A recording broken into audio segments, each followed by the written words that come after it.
Every time you crack your knuckles, you're not snapping bones, you're collapsing tiny bubbles inside your joints that burst at about 83 decibels, as loud as a diesel truck. That pop isn't bone on bone. It's nitrogen gas imploding inside the fluid that surrounds your joints.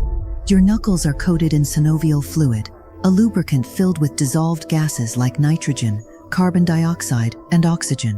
When you pull your fingers, the joint space suddenly widens and the pressure drops. That pressure drop forces the gases to form bubbles in the fluid. And when those bubbles collapse, they release a shock wave, the cracking sound you hear. And here's why you can't crack the same knuckle twice. It takes about 20 minutes for the gases to dissolve back into the fluid. Now to the question everyone asks, does cracking cause arthritis? Multiple studies show it absolutely does not. One doctor cracked only his left hand every day for 50 years and found zero difference between both hands.